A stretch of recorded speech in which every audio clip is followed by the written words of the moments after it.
और उसको हम पूरे चाव से मना रहे हैं। दिख रहा है मुझे जिस चाव से आप लोग आए। सबसे पहले तो मैं बहनों की तारीफ करना चाहता हूँ कि इन्होंने अपने परंपरागत रंग छोड़े नहीं। जो राजस्थान की औरतों की परंपरागत रंग है, आप उन्हीं परिधान में आई।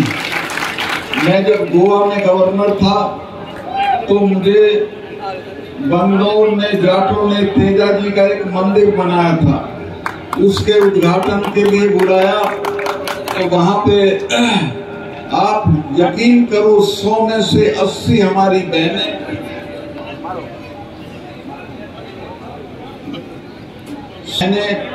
अपनी परंपरागत ड्रेस में आई थी। आप भी, मुझे बहुत अच्छा लगा जब आप इन रंगों में आई। एक चीज की अलबत्ता मुझे शिकायत है और वो ये है कि अब हमारी बहनों ने बोरला लगाना छोड़ दिया है। बोरला भी कभी कभी वो भी आपकी पहचान है, वो भी कभी कभी लगा दिया करो। मैं निवेदन ये करना चाहता हूँ कि पिछले कुछ सालों में ऐसी घटनाएं हुई हैं जिनसे हमको सबक लेना चाहिए। हम लोग महीनों महीनों सड़कों पे पड़े रहे, मीर साहब शाहजहांपुर बॉर्डर पे पड़े रहे, हमारे लोग गाजीपुर बॉर्डर पे पड़े रहे और कोई सुनवाई नहीं हो रही थी। मैंने इस पे बहुत विचार किया कि भाई हम मांगते हैं और हमको मिलता नहीं है, तो हम ऐसा क्यों ना करें कि हमसे लोग मांगे और हम देने वाले बने।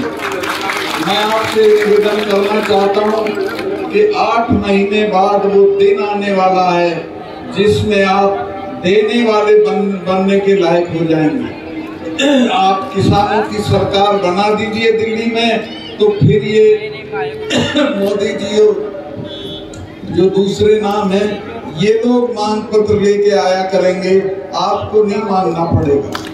इसमें जो मांगने में हमारी दुर्गति हुई, दिल्ली से कुतिया भी मरती है तो प्रधानमंत्री का शोक संदेश जाता है। हमारे 700 लोग किसानों से मर गए, एक शब्द उन्होंने बोला नहीं, लिखा नहीं, चिट्ठी नहीं भेजी। मैं 10 दिन तक, मैं उस वक्त गवर्नर था मेघालय का, 10 दिन तक मैं चिंतन किया कि मैं बोलूं कि ना बोलूं। चूंकि मैं सरकारी पोजीशन पे था तो मैंने आखिर में तय किया कि नहीं, मैं बोलूंगा। मुझे मेरे दोस्तों ने कहा कि क्या बेवकूफी कर रहे हो, तुम राष्ट्रपति बन जाओगे, उपराष्ट्रपति बन जाओगे। मैंने कहा कि राष्ट्रपति और उपराष्ट्रपति 2 महीने बाद रिटायर होने वाले हैं। अगर इनको कुत्ता भी रास्ता छोड़ दे तो मुझे बता देना। मैं अपने लोगों के साथ रहूंगा, उनके सुख दर्द दुख दर्द में रहूंगा, तो मेरी 3 पीढ़ी को भी लोग याद करेंगे। और वही हुआ। आखिर में मेरे से नहीं रहा गया, मैं अपना गवर्नरशिप का इस्तीफा जेब में डाल के और प्रधानमंत्री जी से मिलने गया। मेरा 5 ही मिनट में झगड़ा हो गया। मैंने कहा साहब ये 4 महीने से पढ़े, आपने बात ही नहीं की, उनसे कुछ बातचीत करके निपटा दीजिए। तो उन्होंने बिल्कुल लापरवाही से कहा कि नहीं सतपाल भाई चले जाएंगे। मुझे गुस्सा आया। मैं कहा साहब आप इनको जानते नहीं है, ना सिखों को जानते ना जाटों को जानते, ये जाया नहीं करते। ये तब जाएंगे जब आप चले जाओगे। सिखों के तो गुरु ने अपने 4 साहबजादे मरवा किए थे, समझौता नहीं किया था। और जब ये ब्लू स्टार ऑपरेशन हुआ दिल्ली में, तो मिसेस गांधी ने 2 महीने तक महामृत्युंजय का पाठ कराया था। अरुण नेहरू उनके भतीजे थे, मेरे दोस्त थे। उन्होंने कहा कि बुआ आप तो ये मानती नहीं थी। उसने कहा तुझे पता नहीं है, इनका स्वर्ण मंदिर जिसने छू दिया वो आज जिंदा नहीं है, ये मुझे मारेंगे। वही हुआ, वो मरी, जनरल वैद्य मरे, शहादत होती चली गई। तो मैंने कहा कि मोदी जी आपको जिससे लड़ रहे हो जान तो लो किससे लड़ रहे हो। और ये हमारे वाले तो सिकंदरा में, आगरा में जाके अकबर की कब्र खोद लाए थे, उसका दाह संस्कार कर दिया था। 6 महीने लाल किले पे चढ़े रहते थे। मगर इनको मसे बता नहीं जाता, इनसे बातचीत की जाती है, समझौता किया जाता है। खैर उस वक्त तो बहुत गुरूर में थे। वो अलग बात है कि 4 महीने बाद उन्होंने माफी मांग के और वो कानून वापस लिए और इस तरह से हमारी जीत हो गई। उसमें भी जो उन्होंने वादा किया था एमएसपी का, एमएसपी किसान के लिए बहुत जरूरी है, वो आज तक नहीं निभाया। तो मैं इसलिए चुप हूँ कि शायद हमारे हाथ से वो हटेगी और हम अपनी सरकार बना के इसको हटाएंगे। दूसरी मैं महत्वपूर्ण बात ये कहना चाहता हूँ कि किसान की आज भी देश में बहुत जरूरत है। वो जितनी चीजें पैदा करता है उसके दाम उस हिसाब से नहीं बढ़ते हैं जितनी चीजें वो खरीदता है। नतीजा ये होता है कि उसकी खरीदने की ताकत हर दिन कमजोर हो रही है, वो हर दिन गरीब हो रहा है और उसे पता भी नहीं चलता कि तू गरीब हो रहा है। वो बेचारा उसको बर्दाश्त कर रहा है। एक दिन मैंने पंजाब में एक मीटिंग में जिक्र कर दिया कि आप गरीब हो रहे हैं, तो एक सरदार साहब खड़े हो गए। उन्होंने कहा मलिक साहब ये मत बताओ, हमें तो पता नहीं है इसलिए हम बर्दाश्त कर रहे हैं। अगर ये पता चल गया कि हम गरीब हो रहे हैं तो बहुत कुछ हो जाएगा। खैर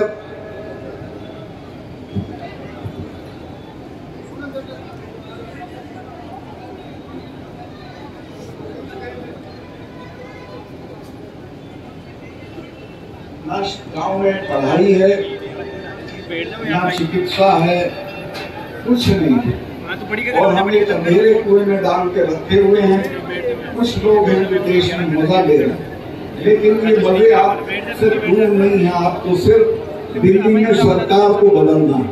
तो मैं ये निवेदन करना चाहता हूँ कि आगामी पार्लियामेंट के चुनाव में दिल्ली का राज बदल दो और किसानों का राज कायम कर दो। जिस दिन किसानों का राज कायम हो जाएगा उस दिन सब अर्जी लेके आपके घर के बाहर खड़े रहेंगे, सब आपसे मांगे। आप देने वाले बनो, मांगने वाले मत बनो।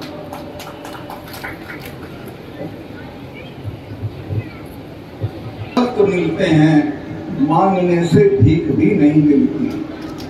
तो बढ़ के छीन लो, राज छीन लो, लोग आपसे मांगेंगे और आप मांगते रहोगे तो कुछ नहीं मिलेगा, कुछ भी नहीं मिलेगा। अभी मुझे ये अंदाजा था कि ये चूंकि अब ये मान चुके हैं कि हम हार रहे हैं, तो ये देश में फसाद कराएंगे, झगड़े कराएंगे, हिंदू मुसलमान कराएंगे। चूंकि कोई इनकी ताकत है उसमें नहीं पड़ना है, हमको सबसे मिलकर रहना है। अभी नूह में इन्होंने दंगा कराने की कोशिश की। मैं तारीफ करूंगा हरियाणा के किसानों की कि उन्होंने कहा कि नहीं, हमारा मुसलमान भाइयों से कोई झगड़ा नहीं है। और उन्होंने याद दिलाया कि यही लोग हैं जो सब छोटू राम को छोटू खां बोलते थे। उस वक्त नूह के मुसलमान छोटू राम जी को लेके गए और उनको रहबरे आजम की उपाधि दी।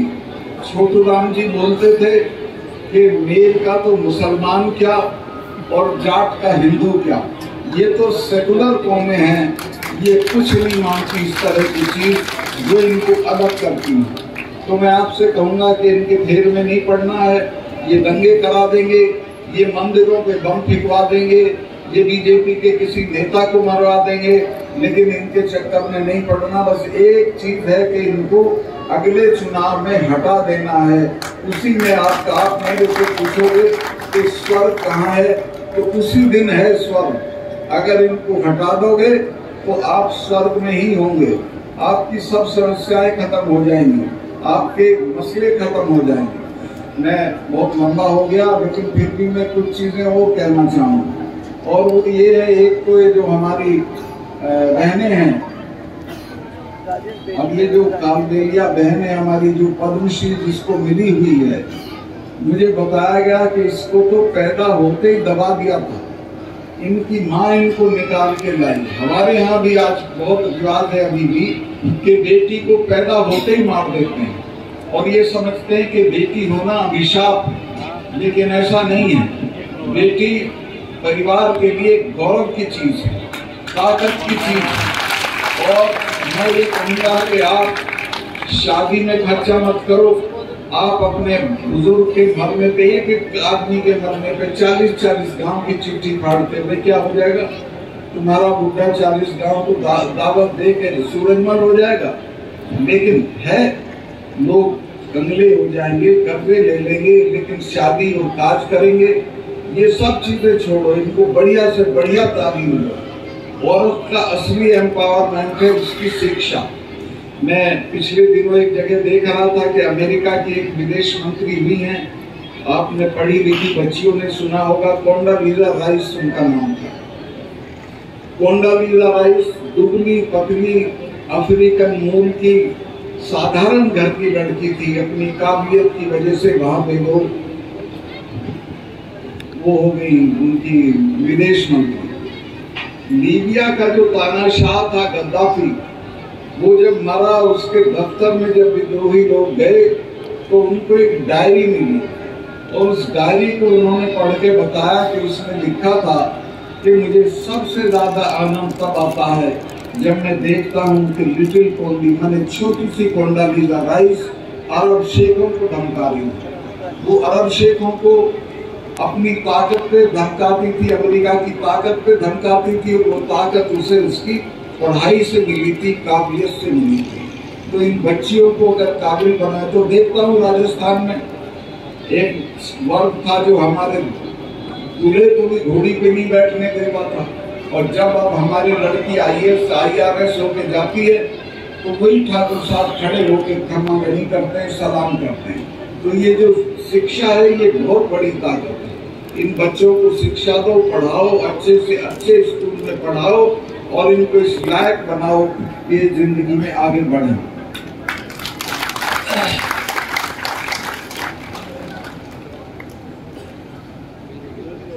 मराला जी का जन्मदिन है।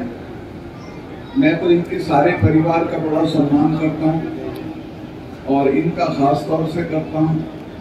और ये चुनाव के लिए कोशिश कर रहे हैं, मुझे लगता है इनका मामला बन भी जाएगा।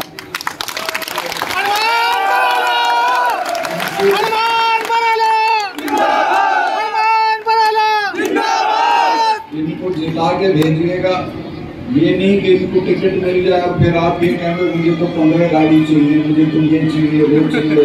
वो सब मत करना, ये हमारे लोगों की आदत है, वो मत करना। पूरी ताकत लगा के जिता दे, तुम्हारे लोग जीतेंगे तो तुम्हारा जयपुर में राज है। अब मुझे वो बाहर के लोग बताना देते हैं कि राजस्थान में आप लोगों की इतनी तादाद है, लेकिन आपका राज क्यों नहीं बनता है? मतलब हम